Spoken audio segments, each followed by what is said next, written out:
a Smithfield pattern pole axe for killing cattle.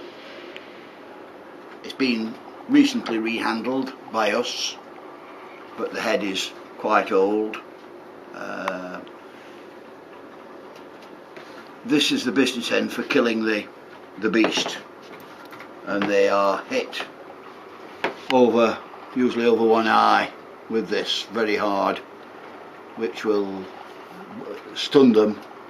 And I don't want to go into any further detail about how they dispatch the animal. It's a bit gory, but this is the end that they hit the animal with. After they've stunned it and it's been strung up and it's been dispatched, they use a knife to cut its throat, and all the blood drains out, but then various parts of its anatomy have to be chopped off, and this is where the axe part comes in. So it was really, people would perhaps do it at home with pigs if they could get one of these things, as well as anywhere else. So not only was it used in professional abattoirs, but it could be found at almost anywhere, I would think. I would think I would expect to find these in catalogues up to World War II, because things like that went on, certainly, I would have thought, up to that period of time. This is a Chesterman linen tape measure, Constancia pattern, which is the best quality one, and it's Hawley collection number 3402, and it was made in 1905 by Chesterman for the German market, and it's to do, the graduations are to do with the measuring the girth of an animal and that girth being converted into weight in kilograms. Beyond that, it is rather beyond my limitation to know exactly how this thing works, but that's the basis of it. Certainly made for the German market, and as such, for export, absolutely ideal. Collection number 4748, location 22H, is a pair of pig ringing pliers. These were used to put a steel ring in the pig's nose. The ring consisted of an open loop, which was made of steel usually, and what one did was to put the open loop in that part of the plier, insert that into the pig's nose in that part just there, and squeeze it, so that ring was then transferred to the pig's nose. The idea being it tended to stop the pig rooting, because if it rooted too hard, that ring would hurt that very tender part of its anatomy. Out of curiosity, this particular pair was selling at one shilling and threepence. It's been written on in pencil on there. We might not want to use that information for this actual exhibition, but at least it is general interest. Following on from pigs, we go to sheep, and these are called sheep ear pliers, and this is a pair of pliers that will actually punch a hole in the sheep's ear. This particular one is in the form of a crucifix, a cross. These were sold by William Marples, and this is the box, and what it says on the box is one pair of number 4566 sheep ear pliers. So there's something there, but you can't make out because there's some dirt on it. William Marples did not make these. Almost certainly these will be made in the Birmingham area, because they specialised in this class of work.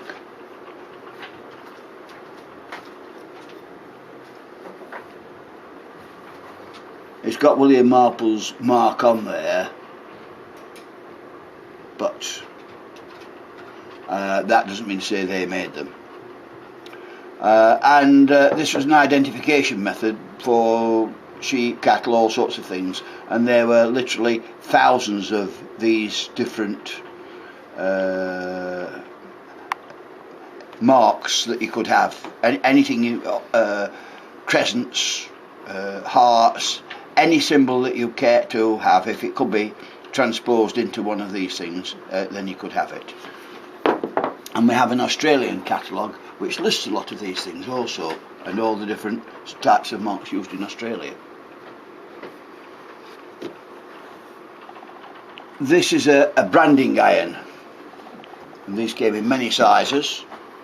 So this particular one we can have either as a number 9 or we can have it as a number 6, depending on which way around you want to do it. And of course these were heated in a fire and placed on whatever it is you wanted to brand.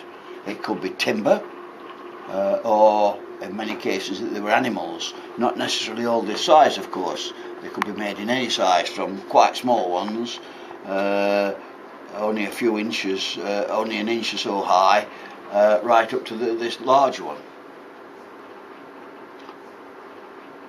This is known as a fleam, and these were, the business end of the fleam is that part there in every case, and that's like a very sharp blade, double-edged, this face and this face, and its purpose was to put into a, I think it's the vein of an animal, and they're made in 3 or 4 sizes, and this one is a 3 blade, for according to the, I suppose, the size of the animal's veins. Made in innumerable patterns, of which that is a fairly good example. Many people would call this as a 3-blade pocket knife.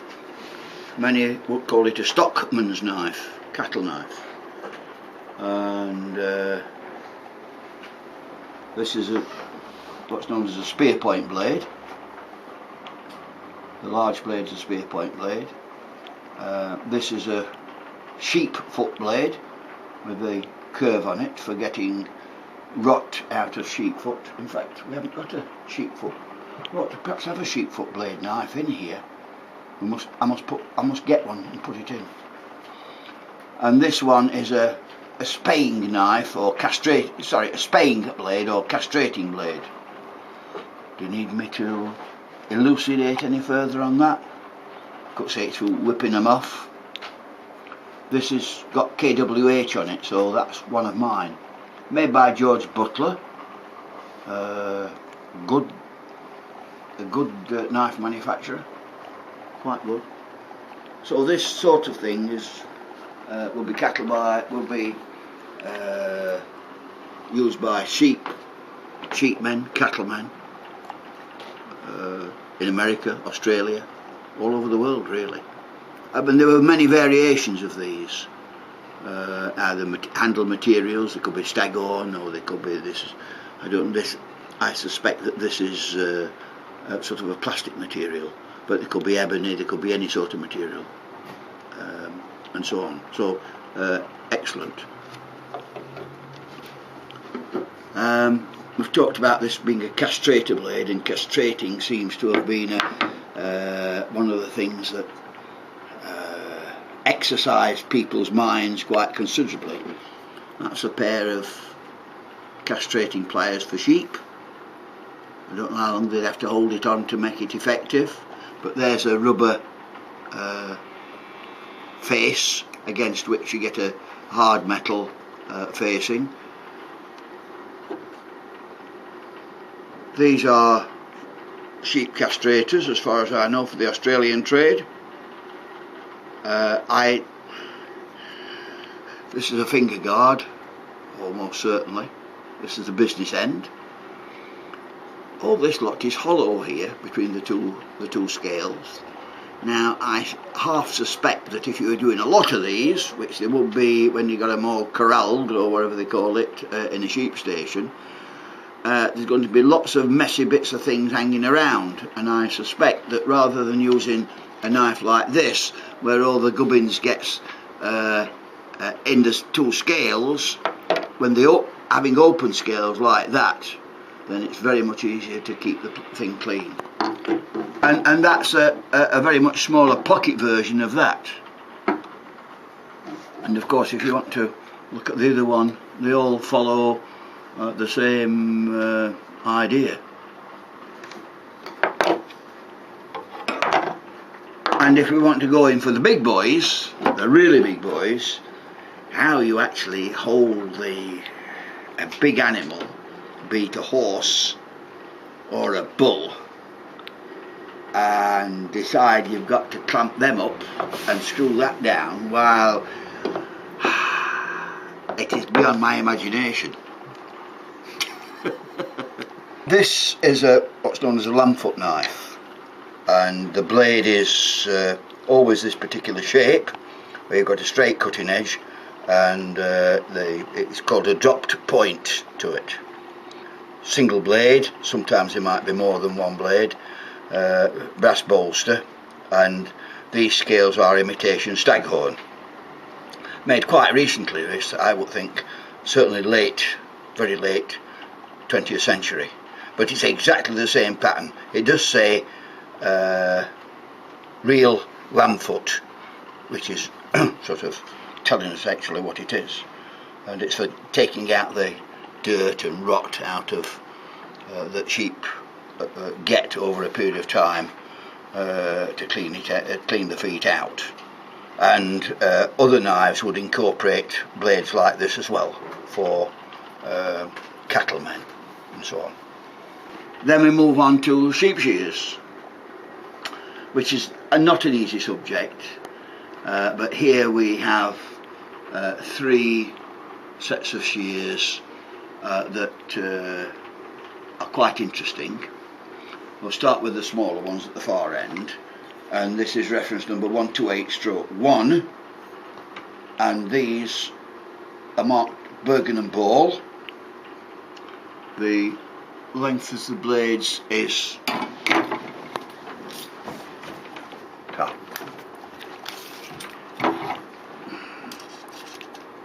3.5 inch, and I think these are dagging shears. Dagging is the process of cleaning the back end of a sheep from its dirt to stop infestation of flies that were certainly sure to be attracted by the filth on the animal's back, and then breed, and the maggots of the fly would then start to eat into the animal on the back end.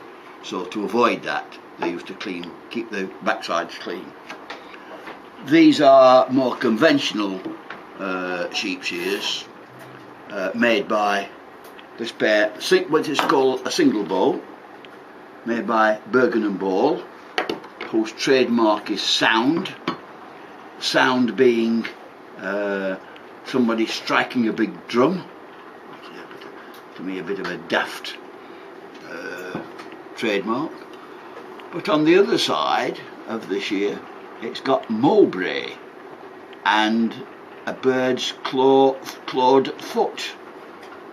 Now, what that bird could be, whether it's an ostrich bird or something like that, but it looks quite sizable. Anybody know what Mowbray is? Christine? No? I'm sure it's something or other. But these are professional quality shears made by Bergen and Balls, almost certainly for the Australian trade, or maybe New Zealand trade. But of course sheep shears also went to other parts of the world, South Africa, South America, Canada, wherever there were sheep, of course. Another pair, they were always trying to improve the quality of sheep shears, and this particular one has a patent called Wells patent on. These are double bow shears, and the idea is because the pressure of people's hands in closing them, everybody's hand size is different. The idea was you could adjust the tension on these bows by using this bolt and not to either increase or decrease pressure on this part, thus altering the amount of, if you like, hand power that is needed to actually operate these as well as cut the wool. This, on this one here, it says TUS number 1 and corporate mark Sheffield. And what happened here is, probably 100 years or more ago, there was a strike at Bergen and Bowles by the sheep shear makers, and I don't know what the disagreement was about, but the the trade union involved said to Bergen and Bowles, if you don't give us the money that we're wanting or conditions we're wanting, we will set up our own business. And the trade unions didn't get the conditions they wanted, and so they set up their own business at Uterbridge. But they also contacted the sheep shearers unions in Australia to the effect about this strike, and so the sheep shear union people wouldn't buy Bergen and Bowles shears. They were blacklisted, and they would only buy shears off the trade union sheep shear manufacturers. And that's sort of a small story about that particular one. Eventually, probably about 1990, the last dregs of this, perhaps have been a bit earlier, the last dregs of this, everybody died off within this company, and it just obviously just folded. It just finished. But either then or a bit before then, Bergen and Bowles bought their mark back, so that if people asked for trade union sheep shears, they could put their mark on.